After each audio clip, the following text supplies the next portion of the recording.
Man, I am getting so bummed lately with all the recent scummy developers trying to exploit their fans. But look at all the amazing work by all the talented indies and franchise reimaginings lately.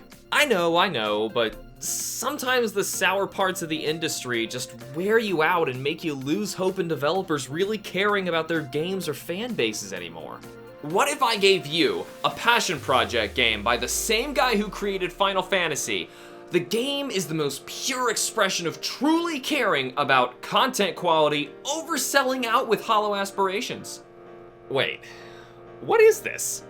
Making a spin-off of Final Fantasy just sounds like a premise that would sell like gangbusters just on recognition alone. IGN is already giving it a 9 out of 10. It's no spin-off. This is its own thing. Japan got it back in 2011, but only due to a massive fan-run campaign called Operation Rainfall would it ever come to the West over a year later. The game is The Last Story. Real coy with the name there. For the Wii? Yeah, let's do it. Why have I never heard of this? This game is outstanding. I know, right?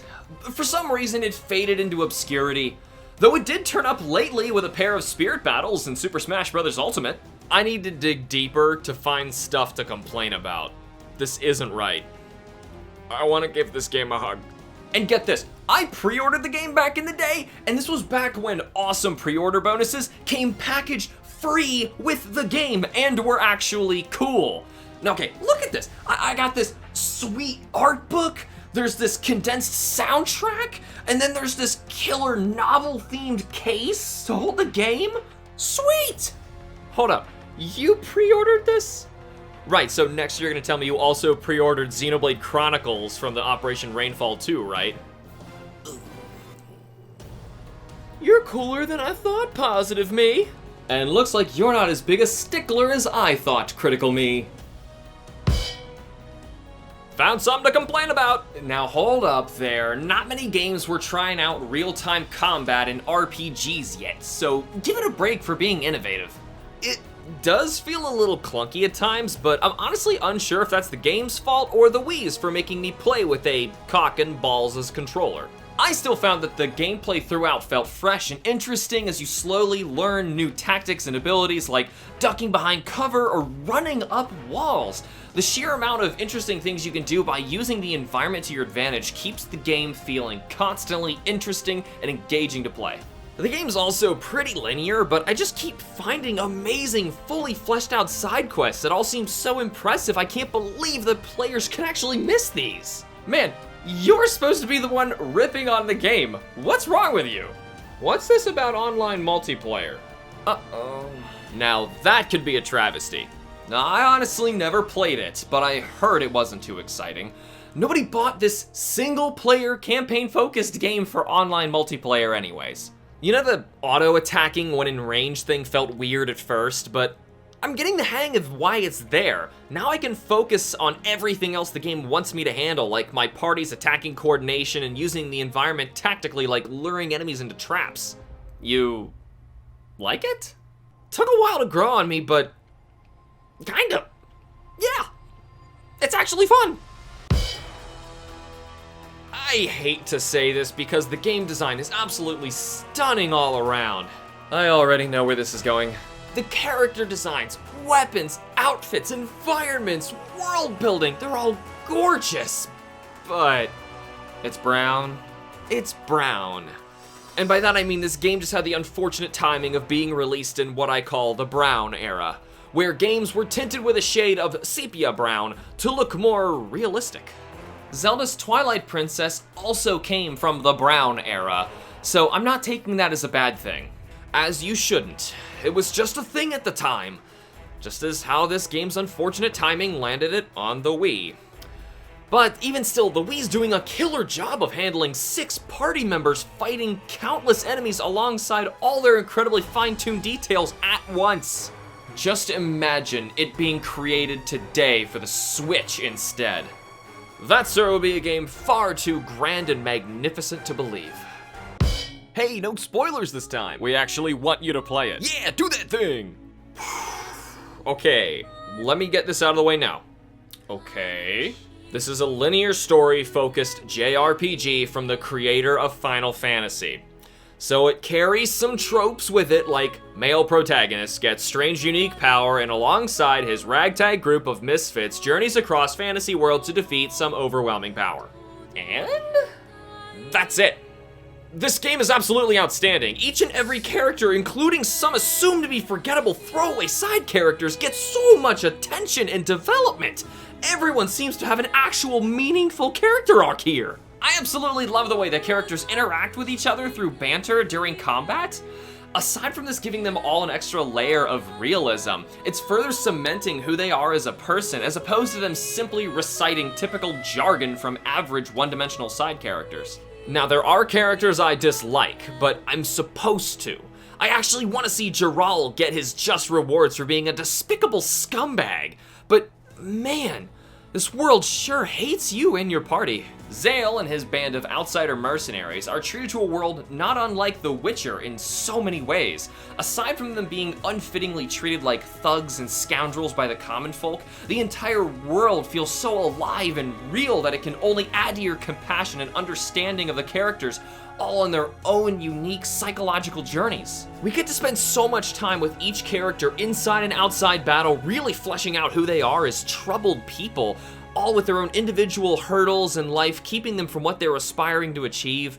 It just keeps pushing me as a player to keep fighting forward in the story, eager to see what comes next, hoping things turn around for them. I actually want to see Callista find true happiness away from her life and royalty. I want to see Zale finally stick it to the uppity high class and become a real knight. I feel for Marania and Yurik and Dagran, heck even Lowell and Seren. Everyone is so fleshed out and real. It makes you really feel like stepping into another world being with these characters. This creator must have loved this game more than his own children.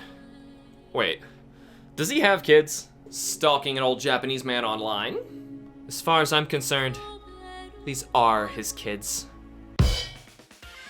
Hold up, the Final Fantasy composer did music for this game too? Yep, good stuff. Good stuff! Normally, when you get forgotten one-off games like this, passion projects or not, you tend to have at least one sour mark. Either the story, gameplay, or music seriously suffers for it, but even the soundtrack is just too awesome to gripe. If you seriously keep praising this game, we won't have any jokes at all in this video. Fine, here's your review. The fully orchestrated soundtrack is incredible. And here's your joke. Okay. A transvestite, a handicapped monkey, and Santa Claus walk into a bar where an African-American rooster attempts to cross the road to catch his refrigerator. What does the sombrero-sporting Indian bartender say to the Viking hippie wizard by the door? Are you trying to offend every single demographic ever? You know what? I bet you don't even have a legitimate answer to that anyway. He says, "Did he try unplugging it and plugging it back in again?" It's so stupid. People are gonna be so mad. Much funny. Did laugh. Joke? Check. Do you want to see deep characters in a richly realized living fantasy world for your RPGs? Can you forgive a game for its system limitations and its brown? Taken from somebody who thinks Final Fantasy is just okay, this game far surpasses its derivative works in ways I could only dream of in a video game. Do you find joy in discovering hidden gems in used game stores? Then play this game. The positive gamer in me had an outstanding ride with the last story, giving it a solid 9 out of 10. I fell deep into this game's wonderfully crafted world and characters, and I couldn't recommend it higher for gamers up for dusting off the old Wii remote. The critical gamer in me agrees. The last story deserves every bit of a 9 out of 10 for blowing my expectations out of the water in nearly every regard. However, it isn't perfect. Its combat does feel clunky at first, and it's certainly a game for those itching for a deep single-player experience. But in the end, it is no less than outstanding. Wow! I never thought we'd agree on anything! Me either, but I hope this establishes just how hard it'll be to squeeze a 10 out of us. So did you change your mind about developers losing care and investment in their games? You know, if you honestly believe that all game developers are lazy, sleazy businessmen looking to gouge you out of every penny you own by putting forth the minimum amount of effort after playing this, you're just playing with yourself. Thank you guys so much for watching this episode. Bomb, I got this one. I want to step aside and thank all the good people on Patreon really quickly for helping support this channel and keep videos like this happening for you guys. Big thank you to Atomic Thomas, Crystal, Sid, Denny, Erica, Pyro Joe, Rowan, and Squad Fam. If you guys watching this video have any hope of being anywhere near as awesome as these people down below, then your only hope, I guess, is to like the video and subscribe for more. And I will see you all in the next episode of Playing With Myself. Boop!